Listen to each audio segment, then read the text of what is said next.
Vamos continuar com as nossas entrevistas também. A gente já falou um pouco sobre o direito à liberdade de expressão, mas vale lembrar, isso não se trata de uma proteção ilimitada, já que a própria Constituição proíbe o anonimato, como a gente já viu aqui. Agora, as redes sociais abrem, de certa forma, uma brecha e permitem a publicação, a revelação desses conteúdos sem identificar os autores, com anonimato. A gente volta a ouvir, então, a Cíntia Pereira de Lima, que é professora da Universidade de São Paulo, presidente do Instituto Avançado de Proteção de Dados. Olha só.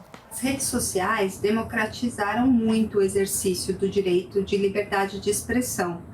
Por meio das redes sociais, qualquer pessoa pode manifestar de maneira ampla sua opinião, seu pensamento, e atingindo assim um número considerável de pessoas.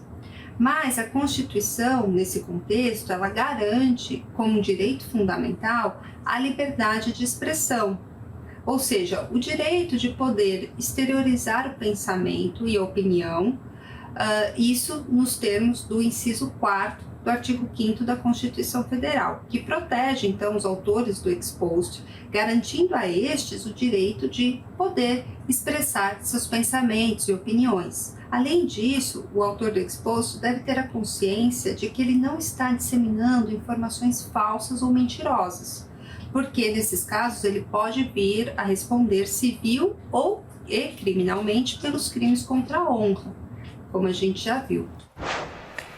Eu acho importante só a gente pensar que pode ser também com verdades.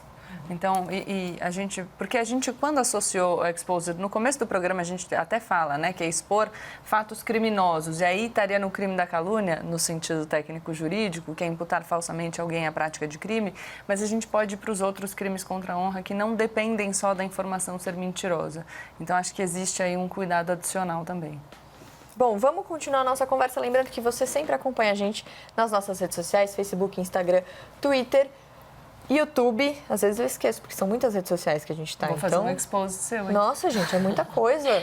Mas é bom que vocês sigam a gente em todas essas redes sociais. O QR Code sempre aparece ali na tela e, eventualmente, ao longo do programa, a gente vai colocando aqui para vocês acompanharem a gente. Tem também a nossa hashtag CNN Brasil Tonight para você comentar enquanto o programa está no ar. A gente está sempre de olho no que vocês estão comentando, mandando para a gente. E, eventualmente, também a gente lê aqui.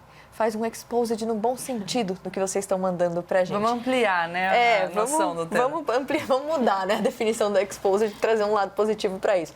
Agora, uma mulher vítima de assédio, a gente conversou um pouquinho sobre isso aqui, cria coragem para expor o agressor nas redes sociais e logo depois várias denúncias de outras mulheres contra ele vêm à tona. A promotora do Ministério Público de São Paulo, Silvia Chaquian, diz que essa situação é mais comum do que se imagina. Olha só. É mais comum mulheres exporem agressores nas redes do que homens, mas é preciso também dizer que esse tipo de violência faz vítima estatisticamente muito mais meninas e mulheres que homens, porque nós estamos aqui falando de uma violência que tem na sua essência a relação de poder do homem e de submissão da mulher, criada e reforçada historicamente em razão dos papéis sociais, dos modelos de comportamento feminino, masculino, que causam tanto desequilíbrio de valoração social, tanta desigualdade e com isso induz a violência para exercício desse domínio. E o julgamento da sociedade em relação às vítimas do gênero masculino e feminino também é bem distinto. Nós vivemos numa sociedade ainda pautada na dupla moral hipócrita, na qual a sexualidade feminina é julgada ainda hoje com a cobrança do papel de recato, de comportamento sexual adequado, discreto, tradicional, uma expectativa de comportamento que costuma até mesmo responsabilizar a própria mulher vítima pela violência que a vitimou. E aí traz aquilo que a Rita já falou, que é a questão da culpa, né, Rita?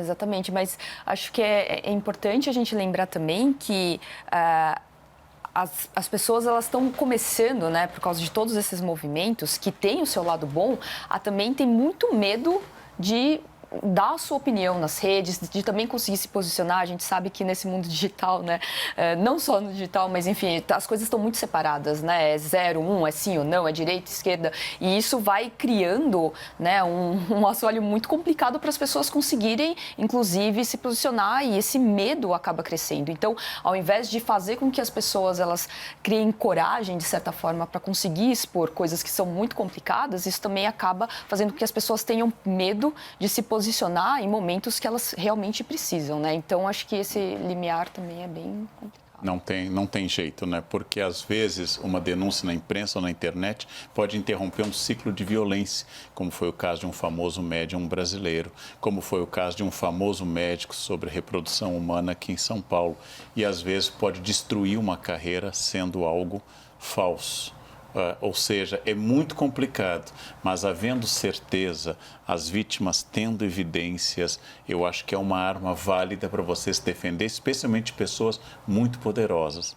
Então, tudo naturalmente tem o outro lado, toda questão tem uma outra versão, mas não dá para proibir a exposição e não dá para dizer exponha o que você quiser na hora que você quiser, né? Sempre eu tenho que perguntar qual o peso, qual a evidência, qual o objetivo, o que eu quero, contra quem eu quero e a favor de quem eu quero. Mas é sempre complicado. E a gente já falou aqui sobre os espaços de poder serem ocupados tradicionalmente por homens. A gente está falando aqui das mulheres nesse movimento de exposição dos agressores sexuais. Então, eu vou até retomar uma fala minha anterior.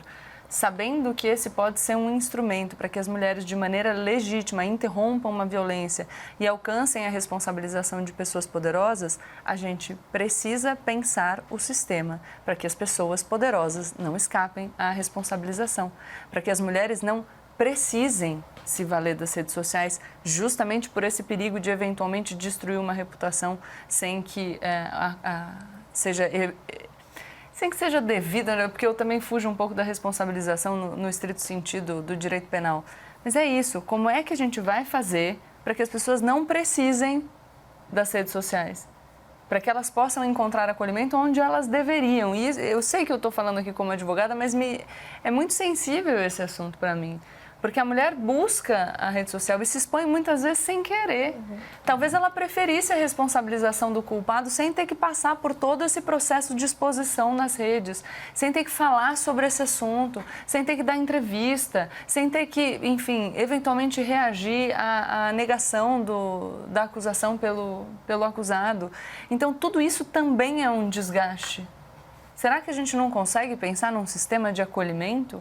E aí, enfim, faço a provocação. Será que a gente não pode pensar nas mulheres ocupando mais espaços na política para que a gente tenha um sistema legislativo pensado também por mulheres? Para que a gente tenha um sistema judiciário cujo órgão de cúpula tenha mais equidade entre homens e mulheres?